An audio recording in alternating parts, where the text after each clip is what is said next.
We've got a lot of questions, but I thought we'd just start with, who are you and what do you do? So I'm Luciano. My name is Luciano Hal. I'm currently the head of marketing, communications, and PR for RIOT Games for the Middle East and North African territory.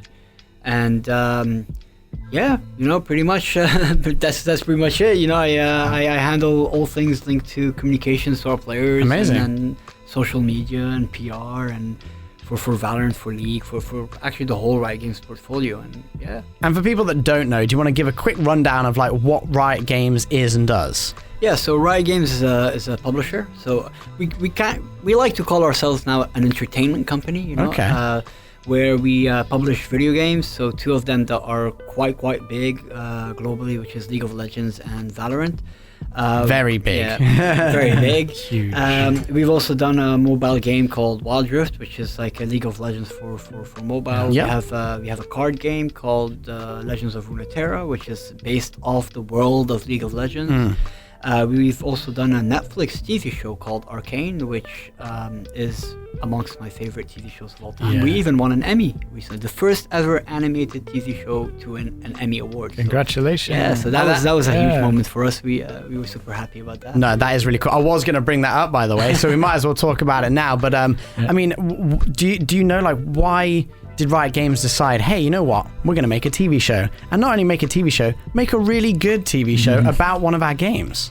Look, I mean, we want to be the entertainment company of the 21st century. And if Marvel can have this massive universe and have video games and music and theme parks and TV shows, why can't we? Right? Yeah. We have the ambition. We have the love for gaming. We have a beautiful, extremely complex world, which is Runeterra from League of Legends. We have all the tools to be able to make that dream a reality, right? And we wanted to do it with some of our favorite characters, like Jinx and Vi, and so we decided to give it a shot. And I mean, I'm not first shot. If you're not quite sure about League of Legends, you've probably got more characters in League of Legends than the whole of Marvel, probably. I mean, I wouldn't say that because I don't actually know, but I also know that they have like multi-universes and stuff, and like You're up there. Yeah, I mean, we do have a lot of characters and we do have a lot of lore. We still far from develop. We haven't reached the Marvel level, to be quite. I mean, we have to be humble about this. But yeah, for sure. Well, it's a massive achievement. I mean, winning an Emmy. I'm pretty sure it was the first ever Emmy that was based a TV show based on a game. Yeah. Right, which is incredible. Yeah. How does it work marketing games in different regions?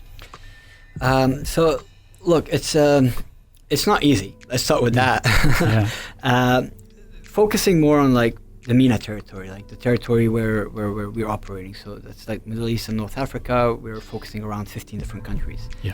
And I think by just explaining that, you'll kind of get a wider understanding of how hard it is to do it across regions. Because you got different dialects, different cultures, different religions, there's so many.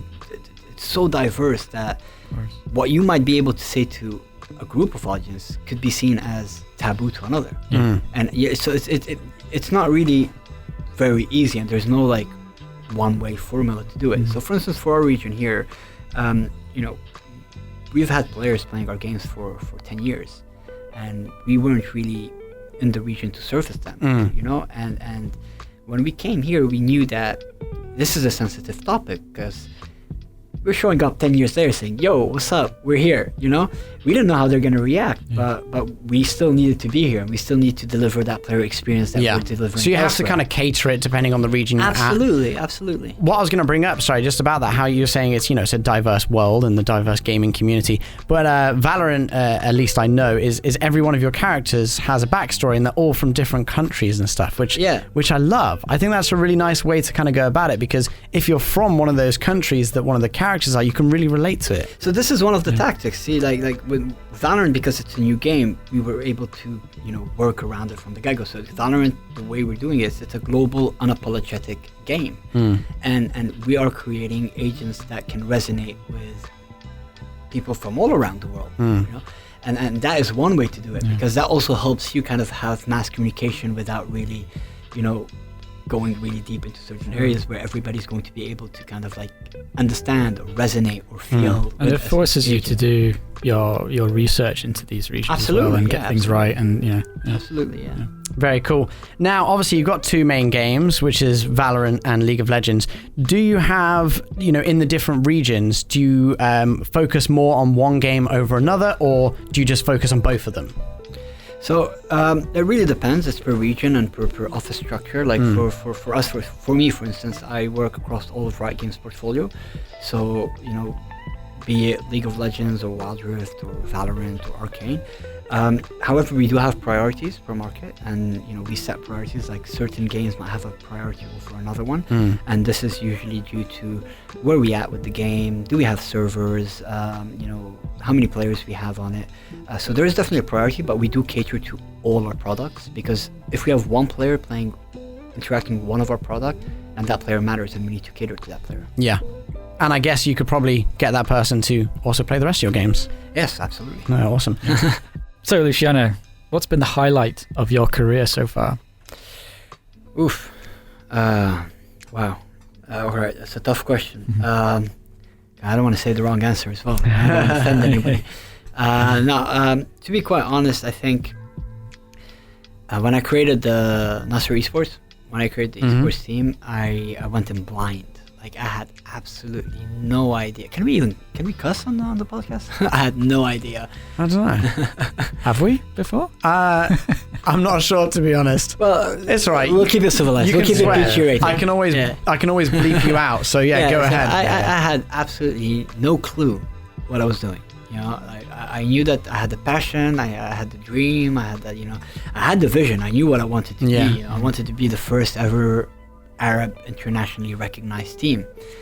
And I think even touring, like the whole concept of going on tours was new, I'd see it on YouTube, I'd see it with other people, I'd hear people talk about it, have friends do it, but I never did it. So when I put together the first team, which was the fighting game team, so I got Tekken Master and Big Bird, two amazing kids at that time, super hardworking as well.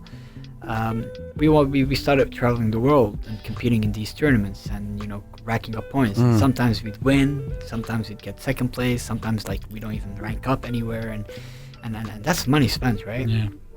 But I think the biggest highlight is seeing these two kids win their first tournament under like the Nasser Esports jersey. I think that was, there's many big highlights, man, but that was one highlight that really kind of like was imprinted in me, because it was emotional. It was like we created this together and enabled it, and we made it happen, and we were just like three dudes from Dubai, like half funded, that managed to beat some of the best teams in the world that's been in the game for 5-10 years. Like teams like Sonic Fox that's owned by Rick Fox at that time. Like it's Rick Fox. Like my dude just beat Rick Fox, and it felt so good. It fueled us, it made us even hungrier. And I think this was a big highlight of my career, really. And it kept me going. Then we moved to League, and then we moved to Counter-Strike, and then we created FIFA, and we started just signing players left, right, and center, just because everybody was hyped, and everybody was like Nasser Esports here, Nasser Esports there. So these 3-4 years I spent with Nasser was definitely some of the best moments I've had throughout my whole career. Be like a proud Papa Bird or something. I felt like a proud dad, like that's my baby, and then that's for the company. That like Big Bird is still competing, and he's still kicking ass, here and there and globally, and I have not missed a single game of him, even now that I'm with Riot. Still tune in on Twitch, watch the broadcast, and every time it's the same feeling. Like I start screaming, I get angry, like win, what are you doing? Like I love it, man. I love it.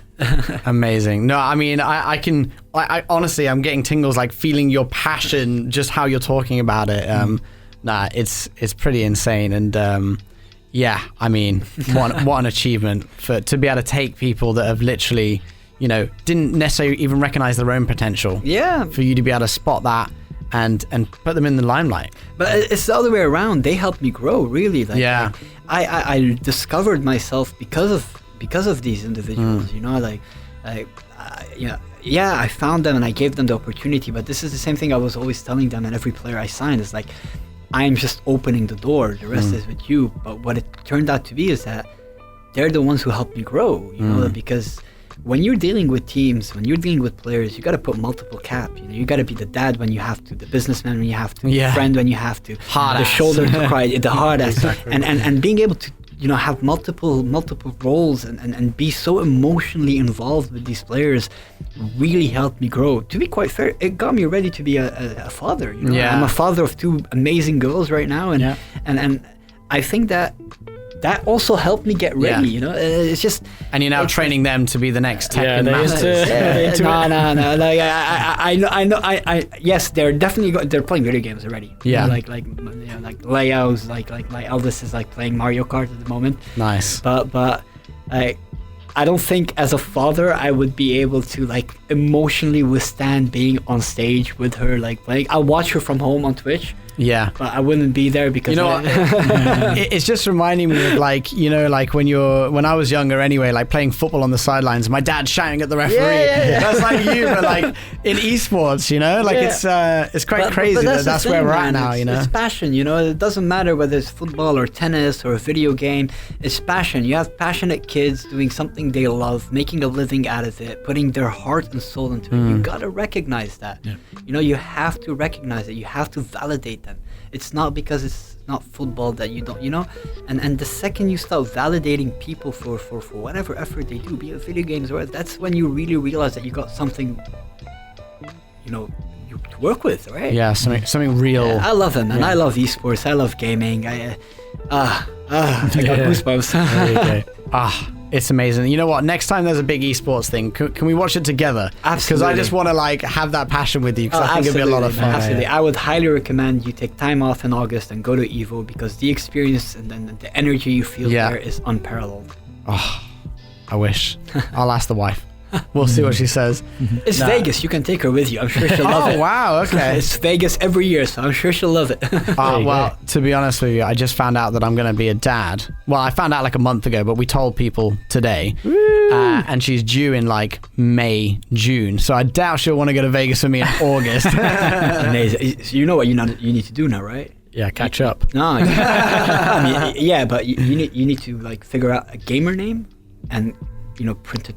Jersey for us. Yeah. Like, give him his gamer tag now. Daily gamer merch, baby merch. You know, like you gotta give him a gamer tag. Like, I remember my first gamer tag was Little Devil. I was like 12. Eventually, it turned out into Grasshopper. You know? Nice. Completely, so you gotta find a gamer tag from now. Okay. Nice. So I have one question for you, which I feel like you probably won't be able to answer me. Right? Riot Games. What is coming up that we can know about? What's brewing? Yeah, I mean, I assume that you can't, but if there's anything, no, there are some things I can talk about. So you know that there's a fighting game coming out. You know, we have Lion and Pool Party. So okay, those are games that will come out. Yeah. There's it's all over the internet. There's like snippets and stuff. That's all I can say about that. Yeah. You know that they were also working on an MMO RPG. So, okay. So that's also public news. Yeah.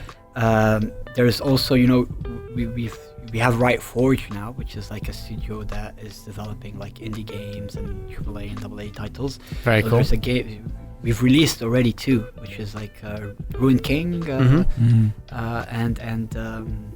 I forgot the name of it. It's the one with Ziggs Mayhem or something like that. It's like a musical kind of platformer. And is that the one that like shoots to the Hextech Mayhem? That's what it was called. Okay.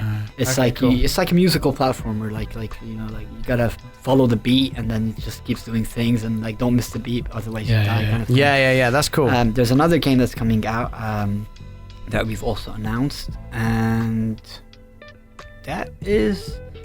I think that's enough for now. There's a lot of things happening in the background, but I can't really talk about No. Fair enough. You gave us enough. No, it's obviously. I think anything Riot Games does put out, I do tend to enjoy. So anything that you guys have got brewing, I'm always excited to hear about it. So the next time you have something big, though, you can always come on the podcast to announce it with us, yeah? Absolutely, yeah, absolutely. After signing like 100 NDAs. And Yeah, I have yeah, no yeah. problem at all. No, amazing. Sorry, just going quickly back to Valorant. Yeah. You got that new agent out, which is pretty cool. Harbor. Yeah. So how does it go about like internationally? Do you all like launch it at the same day? Like, are you posting stuff in this region, or is it like one main account that just posts everything? You know, how does that work when you're launching a new character and you've got a new big thing to announce? It's an awesome question. So first I want to like publicly say it. I'm super proud of Harbor because in my 10 plus year career in gaming, this is the first time I actually have kind of like some sort of a footprint in the game, because I helped like consult the the game team on the creation of Harbor and all that. Cool. So I'm very proud of Harbor. I'm definitely gonna main him, even if I'm very bad at him. He does look OP. And yeah, every agent we release, everybody's saying they're OP, you know? No, but I feel like, I mean, I don't know if this is like a deliberate thing, but in my head, I feel like it's a deliberate thing. You bring a new agent out, they're always OP to start with, and then you nerf them a bit later on, just so everyone can go in, have some fun, get loads of kills, Not really, make some cool clips about it. No, that's not true. Come on, he looks like a ploy. No, look, I'll tell He looks you the OP, truth. all right? It is pure human error. I'll explain why. We have a vision. We release the agent or the champion in League of Legends. We ultimately do this, and we are excited to see how players are going to use it. We cannot come. There's no way we're going to be able to foresee all the different ways they're going to be using the the agent. creative ways that people come up with. And that's amazing. the beauty of Valorant, is like the creativity that these players have with our agents is unbelievable. And when we start seeing this, we start realizing, all right, yeah, you know what? We might need to nerf certain things here because this can become, this can be abused, and then start balancing other agents, or even get inspired for other agents to reach on the same level. Everybody hates balanced teams in gaming across all publishers. What people don't understand is balancing characters is unbelievably difficult. It's not an easy feat. 100%, yeah. So going back to your question for launching Harbor, so the way it works with Valorant is because Harbor is an Indian agent, the priority campaign is obviously for the Indian market, for the Indian region and the Indian office, the RIOT Games India. The same thing is if we tomorrow, when we released Fade, the priority was the Turkish market, the Turkish agent. Or when we released a map, the map was a Portuguese map, it was in Portugal. So Neon was probably a big one. Filipinos. So we create. So the way it's like the mega campaign, where you can go all in, all out, is these territories where that agent or map's from. Yeah. But what's good about Riot is that there's a lot of knowledge sharing. So we're coming up with a lot of things because there's a massive Indian diaspora in the UAE, right? So we're coming up with a lot of things, and we share it with the rest of the MEA, with APAC, and whichever region wants to like be part of it or take it and do it there, they can take it and do it there as well, So it's really a global thing. Now, in terms of communication channels, every region has their own communication channel. So we have Valorant Arabia, there's Valorant Global, Play Valorant. There's Valorant India, there's, Valorant UK, and like on Instagram, Twitter, that sort of stuff. Exactly. Different handles. Yeah, exactly. And everybody's communicating in their language. So we're doing it in Arabic, and India it's in English at the moment as well. In France it's in French, Spain is Spanish. Global channels are always in English. And there's generic global content that's always going there. Patch notes, reveal, announcement, launch of a new agent, things like this are happening there. We also replicate this but in Arabic, but we also do the regional stuff, which if they're quite big and good, the global team would also replicate it on the global channel for just global visibility. So it's really just like, does it make sense for us or no? Yeah. Interesting. Cool. Amazing. Well, honestly, I feel like we could talk for like hours. I wish I could stay forever, but I'm getting hungry. You're hungry. Yeah, my tummy's good. But honestly, like I told you at the start of the podcast, we were very excited to have you come in. Like I said many times, we love Riot Games, and we're not getting paid by Riot Games here to say that. We genuinely do. I like the games. I like the ethos around the company. I think it's really nice. and it was fantastic having you. I've learned so much, and 100% we're getting you back on this podcast. I love these things. Just give me any platform to kind of like talk and talk and talk. Yeah, here it is. Yeah. Like, honestly, we're like, I'm super humbled to be here. Thank you for the invitation. Like, it's good, you know. It's always good to see people interested in this, and this is what we do this. This is why we do this. Amazing. Luciano, Riot Games, thank you so much. Thank you. Thank you.